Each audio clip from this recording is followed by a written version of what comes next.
Assalamualaikum warahmatullahi wabarakatuh. Perkenalkan nama saya Musyara Anggraini dengan NIM 22014160478. Mahasiswa S1 Pendidikan Luar Sekolah Departemen Pendidikan Luar Sekolah Universitas Negeri Malang. Jadi di sini saya membuat video ini untuk memenuhi tugas mata kuliah Filsafat dan Teori Pendidikan dengan sedikit memaparkan materi terkait pengertian dan cabang-cabang filsafat. Jadi sedikit gambaran umum saja, setiap individu maupun kelompok selalu atau berusaha untuk mencari kebenaran dan kebaikan dalam kehidupan. Jadi, namun penilaian terhadap kebenaran dan kebaikan seringkali bersifat relatif, tergantung pada sudut pandang kita.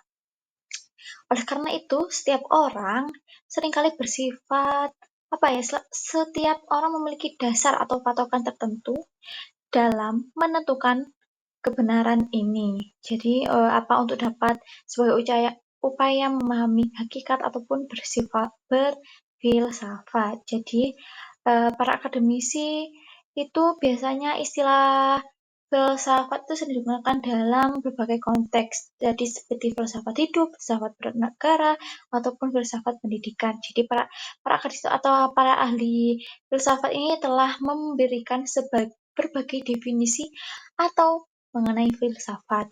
Oleh karena itu ya, meskipun beragam terkait pengertian ataupun cabang-cabang filsafat, tetapi berfokus pada upaya untuk memahami hakikat kehidupan yang realistis.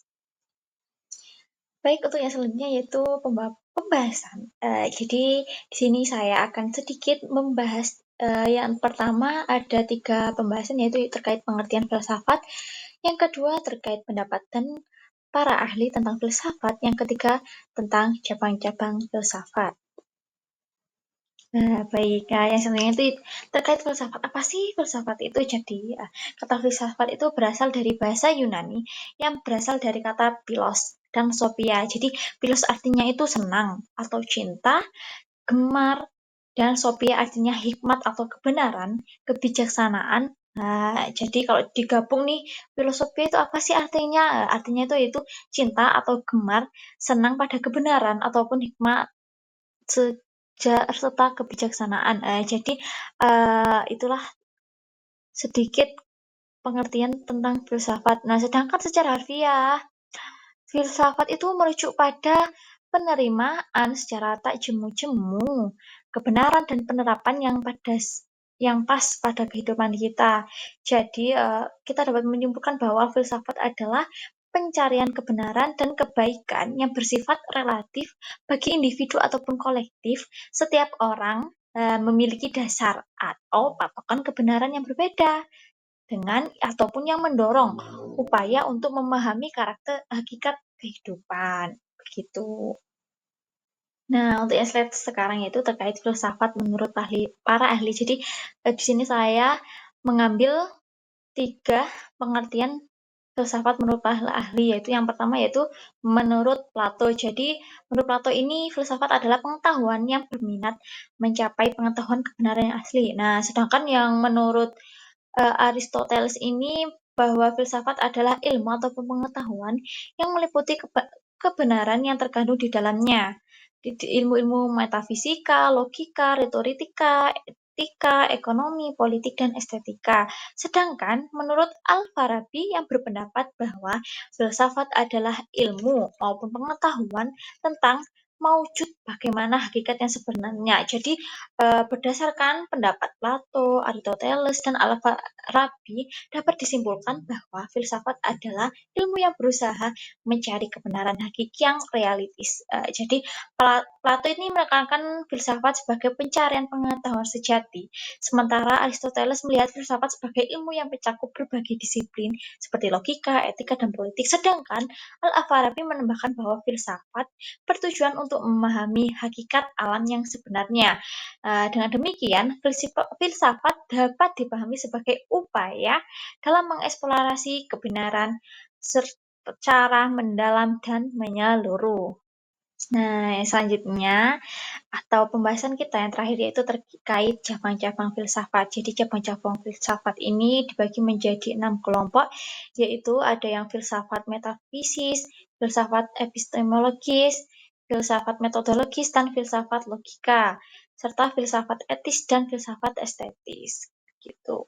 Baik, sekarang terkait dengan filsafat metafisis. Jadi, filsafat metafisis ini cabangnya ada 4, yaitu ada ontologi, kosmologi, humanologi, dan teologi. Jadi, filsafat metafisis ini adalah cabang filsafat yang membahas realitas secara mendalam, mencakup prinsip-prinsip dasar dari segala yang ada dalam alam semesta. Jadi, metafisis ini sering disebut sebagai filsafat pertama oleh Aristoteles karena membahas aspek-aspek fundamental yang berada di luar pengalaman langsung manusia. Nah, yang selanjutnya yaitu terkait ontologi adalah, jadi ontologi ini merupakan cabang filsafat menurut metafisika. Jadi, ini mempelajari tentang hakikat keberadaan dan realitis. Jadi, berusaha untuk memahami apakah sesuatu itu benar-benar ada, atau bagaimana strukturnya dan bagaimana keberadaan suatu entitas dapat dipahami meskipun tidak dapat diamati secara langsung. Yang selanjutnya yang kedua yaitu ada kosmologi. Jadi kosmologi ini membahas asal-usul dan struktur alam semesta. Jadi cabang ini itu berusaha menjawab pernyataan tentang keturunan kosmos atau hubungan sebab akibat serta konsep ruang dan waktu dalam perspektif filsafat. Yang ketiga yaitu humanologi. Jadi humanologi ini berfokus pada hakikat manusia, jadi terutama hubungan antara jiwa dan tubuh, kebebasan individu, serta batasan dalam kehidupan manusia. Jadi humanologi ini mengkaji, menyoroti kemampuan berpikir manusia sebagai aspek utama dalam menghadapi eksistensinya. Yang terakhir yaitu teologi. Jadi teologi ini filsafat yang terkait membahas konsep Tuhan dengan pendekatan rasional. Jadi filsafat keutuhanan tak bertujuan menemukan Tuhan secara mutlak, tetapi lebih kepada usaha manusia dalam memahami keberadaan Tuhan dengan menggunakan akal dan wahyu. Jadi kesimpulannya yaitu filsafat metafisis ini mencakup kajian mendalam tentang realitis, keberadaan alam semesta, manusia dan Tuhan. Nah, setiap cabangnya ini memiliki pernyataan dan permasalahan yang terus dikaji untuk memenuhi hakikat segala sesuatu di dunia ini. Gitu. Selanjutnya yaitu versi filsafat epistemologis. Jadi filsafat ini merupakan cabang filsafat yang membahas hakikat ruang lingkup serta dasar-dasar pengetahuan. Jadi kajian ini berusaha menentukan bagaimana manusia memperoleh, membangun, dan membenarkan pengetahuan. Nah, filsafat ini memiliki cabang-cabang, yaitu ada 3, ada empirisme, rasionalisme, dan idealisme. Jadi empirisme ini merupakan aliran epistemologi yang menyatakan bahwa pengetahuan diperoleh melalui pengalaman indrawi. Jadi manusia mengetahui sesuatu karena mengalami dan merasakan secara langsung. Yang kedua yaitu rasionalisme. Jadi rasionalisme ini menekankan bahwa akal adalah sumber utama pengetahuan. Manusia memperoleh pemahaman bukan hanya dari pengalaman tetapi dari pemikiran logis dan deduktif. Begitu. Yang terakhir yaitu idealisme. Jadi idealisme ini berpendapat bahwa realitas hanya dapat dipahami dalam hubungan dengan jiwa dan roh. Jadi dunia fisik tidak sepenuhnya nyata tanpa keterlibatan pikiran manusia. Jadi kesimpulannya yaitu epistemologi mengkaji bagaimana manusia memperoleh dan membenarkan pengetahuan.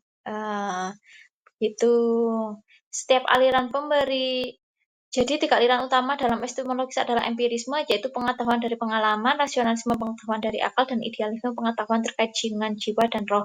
Jadi setiap aliran memberikan perspektif yang berbeda dalam memahami bagaimana manusia mengenal realistis.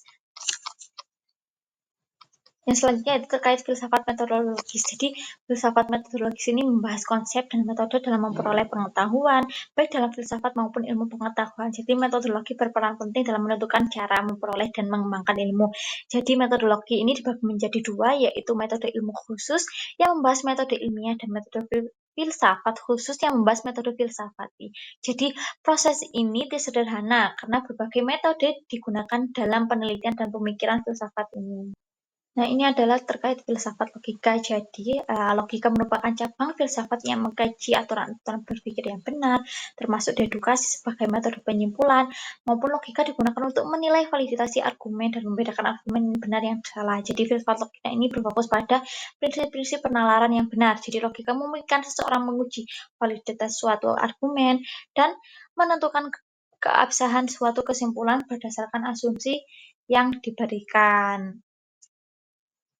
Yang selanjutnya itu filsafat etis. Jadi filsafat etis ini atau etika adalah cabang filsafat yang membantu moralitas tentang konsep yang benar atau hubungan antar manusia. Jadi etika ini terbagi menjadi 3, yaitu etika deskriptif dan yang menggambarkan perilaku moral manusia, etika normatif yang menentukan prinsip moral tentang apa yang seharusnya dilakukan, dan etika dan mateetika yang menganalisis makna konsep moral secara filosofis tanpa menentukan tindakan tersebut. Jadi selain itu etika ini juga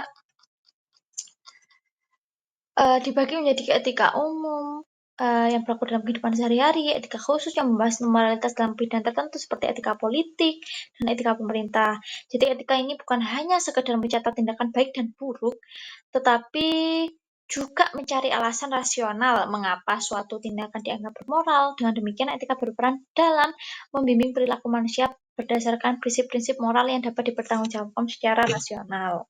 Baik, ini yang terakhir, yaitu terkait filsafat estetika. Jadi estetika ini awalnya berfokus pada konsep keindahan, tetapi seiring perkembangannya zaman, kajian semakin luas dan mencakup berbagai disiplin ilmu seperti antropologi, sejarah kebudayaan, psikologi, dan sosiologi. Jadi saat ini estetika hanya membahas keindahan, tetapi juga meliputi 3 aspek utama: pengalaman, estetis seni, dan perilaku seniman. Sebagai cabang filsafat, estetika memiliki kedudukan sejajar dengan ilmu pengetahuan lainnya dalam memahami nilai dan makna keindahan dalam kehidupan manusia. Baik, yang selanjutnya terkait cabang-cabang filsafat berdasarkan penerapannya. Jadi di sini ada menurut Berlingue, Moich, dan Van Persson 1990, ini ada filsafat pendidikan, terkait penerapan pemikiran filosofi dalam dunia pendidikan. Jadi filsafat menjadi dua kelompok, yaitu filsafat pendidikan progresif yang didukung oleh pragmatisme dan romantis naturalis, serta filsafat pendidikan konservatif yang berakar pada idealis, realisme humanis, dan supernaturalis. Yang kedua yaitu filsafat hukum. Jadi cabang ini mempelajari hukum secara filosofis. Filsafat hukum bukan bagian dari ilmu hukum, tetapi menjadi dasar bagi teori hukum dalam memahami hakikat hukum secara lebih mendalam. Yang ketiga yaitu filsafat ilmu. Jadi ini membahas landasan metode dan batas-batas ilmu pengetahuan. Jadi filsafat ilmu ini menganalisis konsep, asumsi, serta dampak ilmu terhadap manusia dan masyarakat dengan membantu dalam memahami hubungan antara ilmu dan perkembangannya. Jadi filsafat sejarah yang keempat yaitu filsafat sejarah, yaitu dengan mempelajari perkembangan manusia sebagai makhluk sosial berdasarkan konsep rasionalistis. Sejarah yang dipandang sebagai proses yang rasional dan memiliki para perkembangan yang dapat dianalisis secara filosofis. Yang kelima yaitu filsafat sejarah. Jadi filsafat sejarah ini memiliki 2 pendekatan utama, yaitu spekulatif dan kritis. Pendekatan spekulatif berfokus pada latar belakang dan motivasi sejarah, sedangkan pendekatan kritis meneliti kebenaran fakta sejarah objektif. Yang keenam yaitu sejarah juga dapat filsafat sejarah. Ini terkait dari strukturnya menjadi kapolri yaitu linear, mekanisme material, dan biologis yang punya situasi ke depan. Yang ketujuh itu filsafat kebudayaan. Jadi untuk memahami arah perkembangan manusia dan dampak interaksi budaya. Jadi dampak dalam konteks globalisasi, filsafat kebudayaan membantu memahami pengaruh budaya asing terhadap suatu bangsa.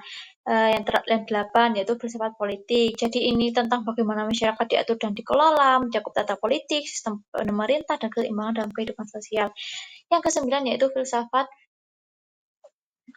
agama. Jadi filsafat ini merupakan cabang filsafat menjadikan agama sebagai objek kajian filosofis. Jadi filsafat ini berbeda dari sudut agama yang bersifat deskriptif karena lebih berfokus pada analisis konsep-konsep secara mendalam. Jadi membahas berbagai persoalan seperti hubungan antara Tuhan dan manusia, iman dan akal, tentang konsep kebaikan dan kejahatan pada masa lalu, filsafat agama sangat dipengaruhi oleh teologi Kristen dan filsafat Yunani. Yang ke-10 yaitu filsafat kesenian, jadi membahas peran seni dalam kehidupan manusia. Yang terakhir yaitu filsafat bahasa. Filsafat ini berfokus pada analisis bahasa sebagai alat utama dalam filsafat. Nah, apa cara memahami, mendefinisikan, dan menganalisis bahasa menjadi bagian dari kajian filosofis yang penting dalam memahami makna komunikasi. Baik, itulah sedikit pemaparan materi terkait pengertian dan cabang-cabang filsafat yang telah saya sampaikan. Mungkin apabila ada kesalahan dalam saya bicara atau sedikit kesalahan dalam pemaparan materi, maka sekian dan terima kasih. Wassalamualaikum warahmatullahi wabarakatuh.